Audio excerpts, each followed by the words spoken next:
Most people that try to get into the RC hobby and get out usually do this because they start with the wrong kind of car. In this video, I'm going to talk about why crawlers are the best option for most people and explain some of the little nuances and terminology that you would hear as you're getting into this hobby. So with that, let's dive right into it. Let's get started by talking about why the crawler is such a great choice to get into the RC hobby. Now, the first thing that comes to mind for me is the durability of crawlers in general. They tend to not break as often, and when I've seen people get in the hobby in the past, especially if they're getting into it with their kids, you go buy the thing that looks all shiny and fast. 2 minutes into pulling it out of the box, run into a curb, boom, smash it.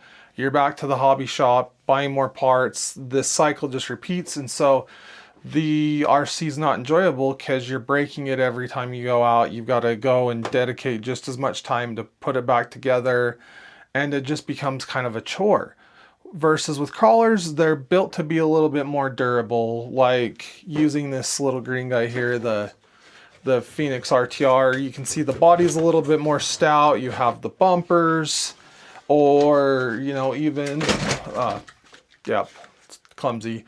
This UTB-18, this little axial, it has a roll cage on it. It protects like the electronics, a bunch of other things. So you have that protection. It's also a little bit lower speed, so you can focus on learning how to control the sticks a little bit more before you have all that speed behind you. So moving on to the next thing that makes crawlers a great first choice is starting price point. Now, as of 2026, at the time that I'm filming this, you can get into a brand new ready to run kit, ready to run car, correction, for about $100. Right now, there's a great little model that even me as an experienced enthusiast is thinking about buying, the Axial SCX30. You can buy one of those ready to run with the batteries, everything, go to your local hobby shop, pick it up for $100. So think about that. You're not quite sure if you want to get into the hobby, and you look at a lot of other factors or other parts of the hobby, you're spending at least double that at minimum for something of quality that you're going to be able to go back to your hobby shop and get parts when they break.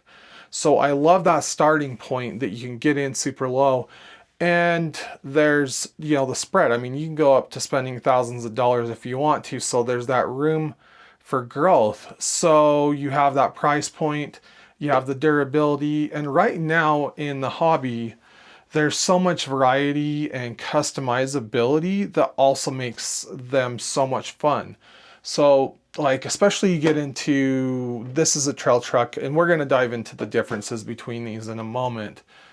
But if you have a 3D printer and enjoy printing off 3D printed things, the sky's the freaking limit right now with these. There are people making all kinds of files to sell galore. There's even a lot of people that are doing a print on demand type thing with accessories for these right now. So the customizability is endless, not to mention all kinds of other customizable parts. I mean, you can add light kits to them. Heck, you can even add working winches if you want to get more geeky with that. And you can truly take this ready to run off the shelf and truly make it yours if you want to. So, just putting it into wrapping up the why you should, those are the three big reasons that I see. And ultimately what that comes down to is you get out, you start driving your vehicle for a low price point with something that doesn't break, so you can focus on having fun, not on buying an RC that's a few $100s and then constantly breaking it, and it becomes this money pit and it's frustrating. So with that, let's dive in, because there are going to be, when you go into the hobby shop, the other beautiful and sometimes overwhelming thing about crawlers is the variety. So let's kind of talk about some of those core differences now. Okay, let's dive into some common questions or some clarifications before you decide to jump online or go into a hobby shop, because the beautiful thing and probably the curse about crawlers is that there are also a lot of options. And let's start talking about scale. So what scale is, that means it's the size.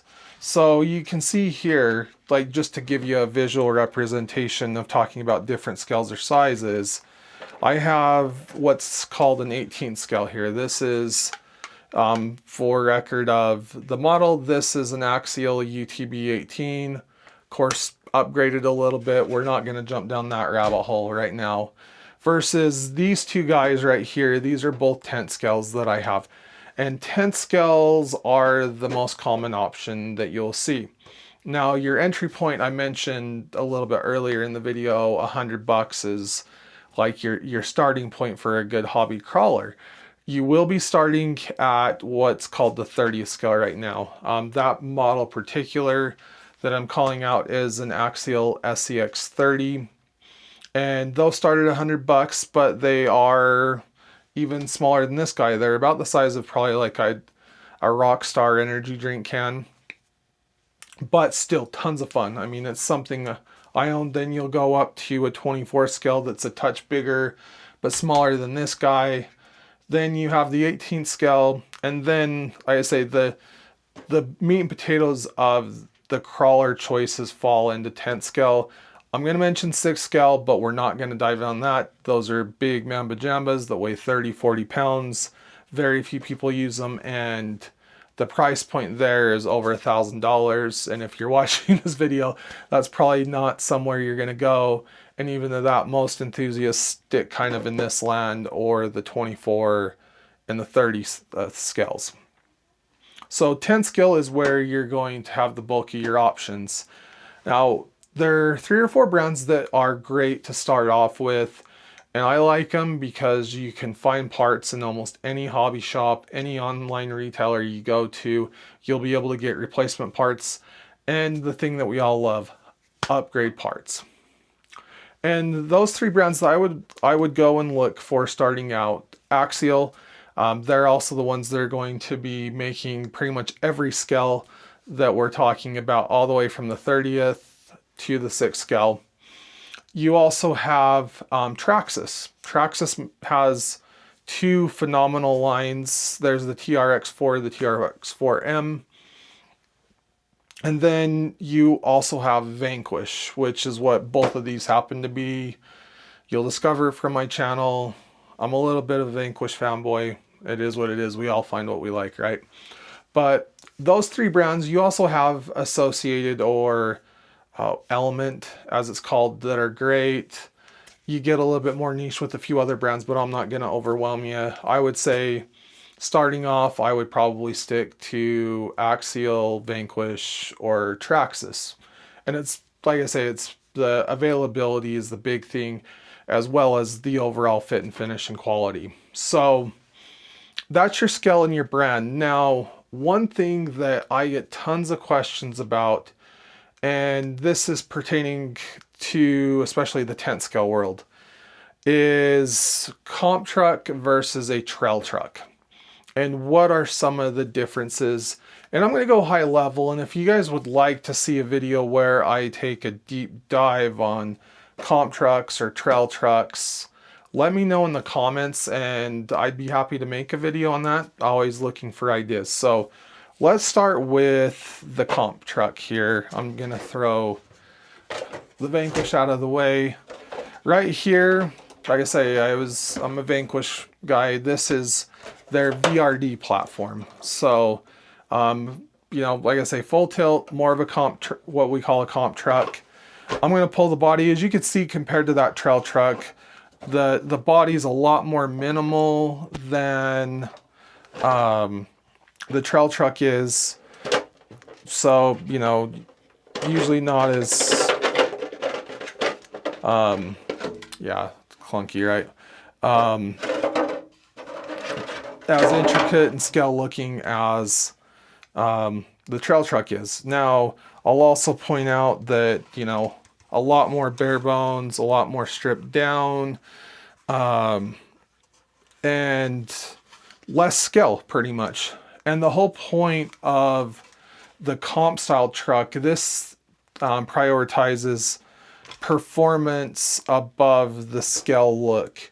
These are a lot of fun because it's amazing what kind of rocks and lines on rocks you can take these things up. Like I say, mind blowing, especially once you tune them. This one, I'm obviously still tuning. I need to relocate the battery, but that's 10 for later.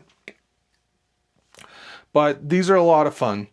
But the downside is that the ready to run market isn't quite here. You usually see people that are a little bit more advanced in the hobby that actually are rocking these more comp style trucks. The first thing is most of these are kits out on the market. Vanquish makes this model called the Stance, which is based off of this platform that's right here in front of me. I'm not going to dive into their differences, but that would be the only real like comp style truck that's ready to run that you're going to see out there. I'm sure there are some other options, but if I were to make my recommendation RTR, it would probably be the Vanquish. But otherwise, pretty much everything else out there that's comp style is more of a kit. And if you're just getting into the hobby, I have a whole video on kit versus RTRs. And ultimately, for your first RC, I would probably stick ready to run, or RTR as it stands for with the acronym. So comp trucks, they're a lot of fun, but it's usually going to be your second or third truck, you know, once the crawler bug bites you. But so that is the comp rig. Let's talk about the trail truck now. Now we have the trail truck in front of us, more front and center. So let's talk about these. And this is really the truck that I would recommend that you start with. In all honesty, you know, I've been playing in the RC hobby for probably 16 plus years now. And the trail truck's near and dear to me. This is probably my personal favorite type of RC, period, bar none. Take any genre, go into the crawler world, and the trail truck is what I love the most. Now let's talk about it versus the comp truck for starters. For one, these are built to be a little bit beefier. So like if you look, the frame is a little bit more robust. They aren't all that minimalistic. And the bodies, you can see, tend to be a little bit more scale.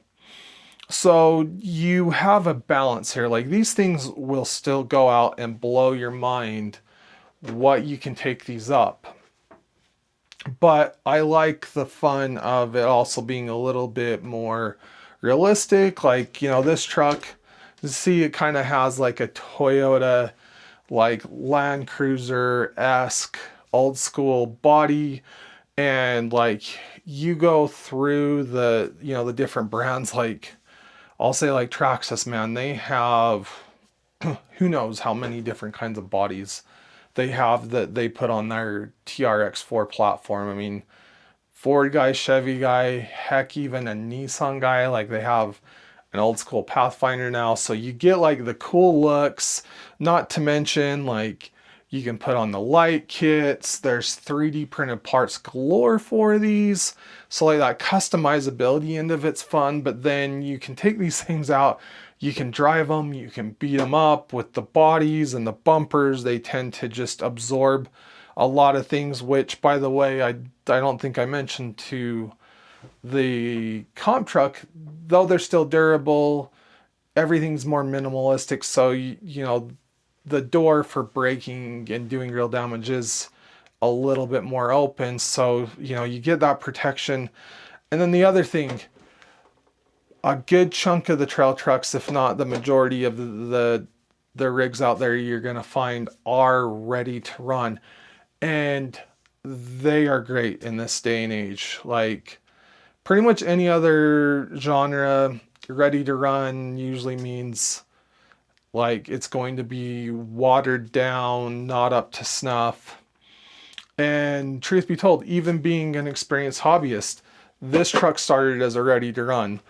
Yes, now I have upgraded it a bit, but most of what I've done to this truck has been appearance. It's nothing to do with performance. Again, as I said, one of the fun parts of the trail truck is the customizability.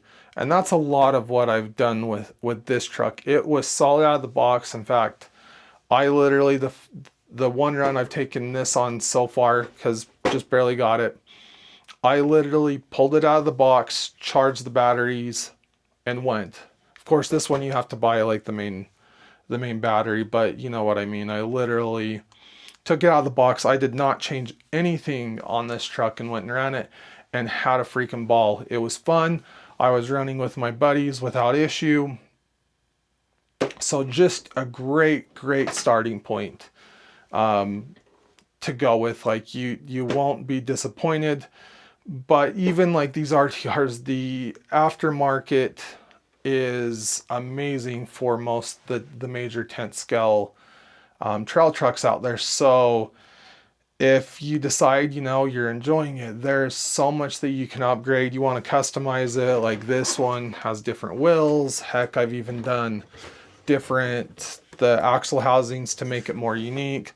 I'm not going to fire this one up, but like there's light kits. I mean, galore. And even upgrading the performance part of the electronics is there. So much room to grow, but yet you can hit the trail, have fun with your buddies, and I think that's the overarching thing with the trail truck. Now, you know, I'm kind of rambling at this point, so I'm gonna end my love letter to the trail truck, and hopefully you're getting some value out of this. You know, if you would like me to do a deeper dive on, you know, the crawlers, maybe really dive into like upgrade paths for a crawler, like what I would upgrade first, things like that, drop something in the comments and I'd love the ideas. And along with that, in the description, I'm going to drop some links to some different crawlers that I recommend that are a great starting point. I may, these are affiliate links, so, you know, I may earn a commission when you click and spend. But with that, guys, thanks for hanging out with me today, and we'll see you on the next one.